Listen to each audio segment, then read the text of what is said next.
No more brakes. You are watching footage of no me more and braking. my son mountain biking on one of the lazy little trails around our house. Hello everyone and welcome back to my subscribers. If you're not already a subscriber, I'll put a link here for you. This video is going to be about action cameras, in particular the Sony AZ1 action camera.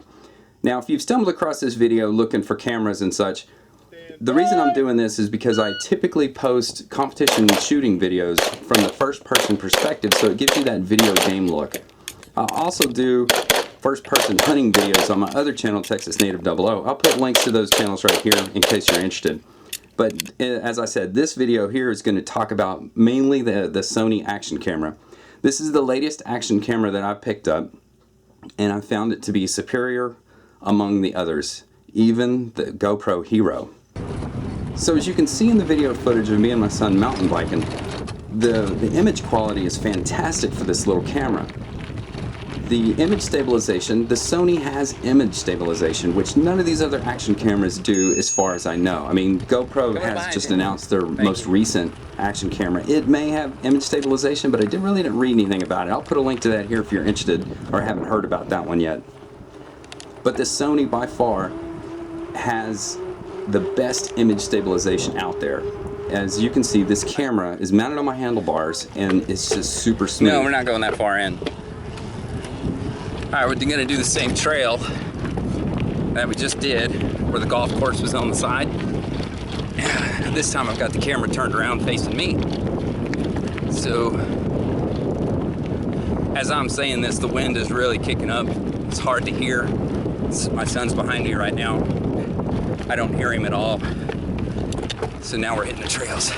Now I'm curious to see how the camera works with the shade trees.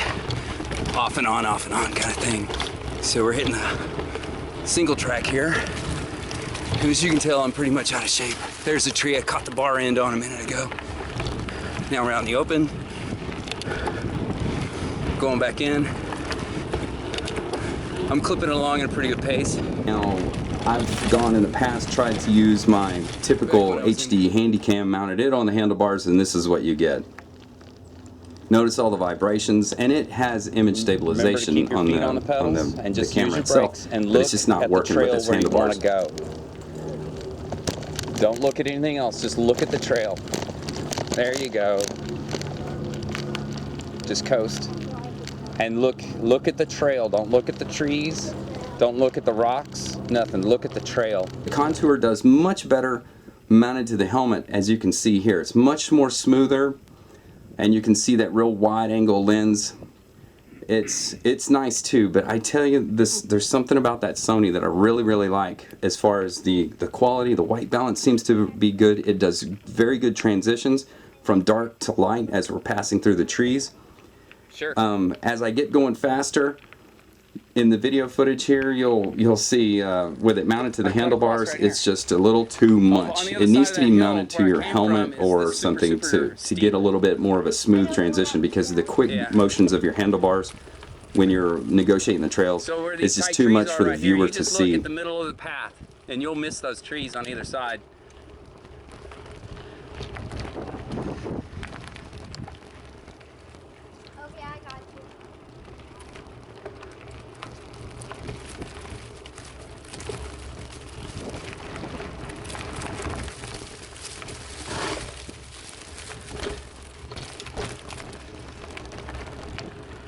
There you go. Keep it up. Okay.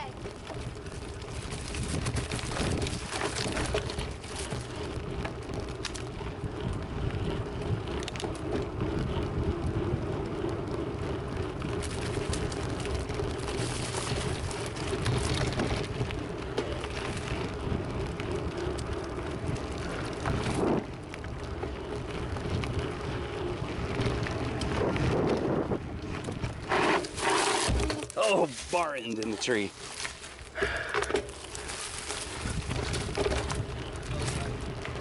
Yeah, my son didn't see that. I think I left him far enough behind. Woo! Let's look at a mount for a second. The Sony mounts are proprietary, and this is one that mounts to your head. It works pretty well. However, it it's proprietary. So this is pretty much the only mount that available today that I've seen where you can mount it to your head. And there's no way to mount the Sony camera to the side, like on the side of your helmet like you do the contours. It's going to stick up on the top, and I really don't like that perspective. I like it from the side. It seems to get the camera down a little bit lower along with your eyes, and it gives you a more realistic view. But looking at the camera itself, it's way tinier than the Contour HD. This is one that I typically mount on the rifle of my AR-15 when I'm filming myself, if you will, looking back at the shooter.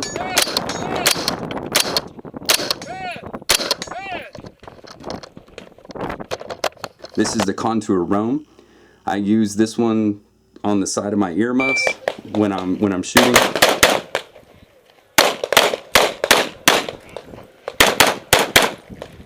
This is the Replay Mini. I've tried this a few times and it's pretty much failed me almost every time when it counts to get that video shot.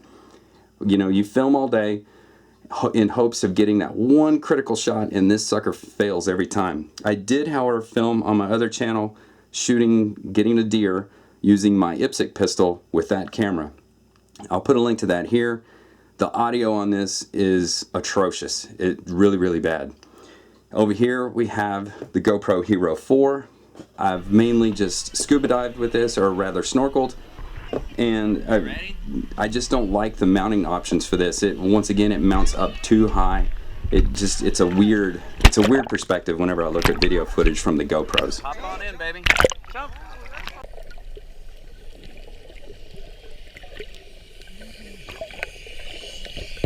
Then I ran across this EKEN, not sure how to pronounce it, W8. Now this is a nice alternative to the GoPro if you don't want to spend the $400 for this. It has Wi-Fi. You can sync it up with your smartphone and use it just like you would the GoPro here. It doesn't have a touchscreen LCD, and the LCD is really, really small. You know, it is a cheap camera. However, it works very nice as an alternative to this expensive one. And the mounting systems, with the exception of the waterproof case, work from the GoPro. So if you have a bunch of GoPro mounts going around, this thing's going to work with it. The audio on it is bad, just as bad. But putting all these cameras aside, looking at this camera, the Sony HD, or rather HDR AZ1, you notice this form factor on it. It's really small. It's got a proprietary mount right here on the bottom. There's another mount that goes on here. I don't have it at the moment. I think I misplaced it in my bag of camera stuff. But you put an adapter on here, and then you can mount it with a regular tripod, because that is not a tripod hole right there. Comes in a waterproof case, or comes with a waterproof case. In my case, it does. Mine actually came with a remote control, a wrist-mounted remote control. It's a nice feature, but it's not necessary to have, in my opinion, because you can sync this up. It does have Wi-Fi. You can sync it up with your phone and use your phone as a remote control. I'm hearing that if you scuba dive with this or use it in the water, there's something about the curved lens that distorts your photo or your video image, so don't even attempt to get in the water with this without the proper underwater mount. This mount, I think, is splash proof, but to a certain depth you can go down. But I read a lot of reviews where people say, oh, the video is all distorted, and Sony sells us another mount, another enclosure rather, that has supposed to be much more custom for underwater filming, that I usually run without the splash proof thing. And let's show what's got here in the back. This is going to be a really quick overview of this thing. It's mainly the footage I want to show you guys. Here in the back we got trans flash or micro SD. It also uses the little Sony M2 memory sticks, I believe it is, the tiny ones. Here's our charging port, and it's got a detachable battery. I really like cameras with detachable batteries. Here's our detachable batteries. The reason I like that is because if you're out in the field filming all day and your camera dies, you're screwed. You know, you're done charging. That, going back to the GoPro, the Contour, I really like this HD model, which has been tore up over the years, guys. I've killed about 2 or 3 of these things by mounting them on my rifles. The shotguns were one of the ones that really killed it. Let's see if I can get that battery out of here. Well, just turned it on. Oh, there we go. So here's our battery. a removable battery, and if you notice, I got a Nokia battery in there. That's right. There are some Nokia, old Nokia cellular phone batteries that actually work in the Contour. So you can have a few of these batteries sitting aside. The later Contour Roam, this is not the most recent Contour Roam, has a fixed internal battery. You cannot get to it, so once your battery's dead, it's done. But going back to the Sony, as I mentioned, here's the wrist-mounted remote control. It's a nice feature, but it may not be something you have to have since you can operate the camera from your phone. So we'll turn that sucker on, and we'll turn on our phone itself, or our camera. And let's see if I can keep the glare off. So there we go. We have synced up with my camera. So there we are looking around. There's the case. So that's pretty cool, and you can operate it from here. We'll start recording, and it's recording right now. Audio on this is fantastic. I'll roll some of this footage in. Recording, and it's recording right now. Audio on this is fantastic. I'll roll some of this footage in, and then we'll turn this off right here when we stopped recording. So this is really nice. It's nice for once. You know, I typically use the Contour cameras. It's nice for once to actually be able to see what your camera is seeing instead of kind of guessing where it's looking. The GoPro, you know, you can use the Wi-Fi for it, and you can find your viewfinder, use your camera as or your cell phone as a viewfinder for it. That's nice. I really wish someone would create a standby sleep mode for these cameras so that you can set it up remotely within distance and let it sit for hours and then be able to turn it back on and start recording. That would save a lot of battery life, because I use these remote cameras when I'm deer hunting a lot, and you sit for hours waiting for something to come along. This is some sample footage here of the Sony AS100V. This is one of the cameras I do not have in my person right now. This is just like this little Sony AZ1 that we're looking at, except it has GPS enabled and a few more features like an external mic and stuff.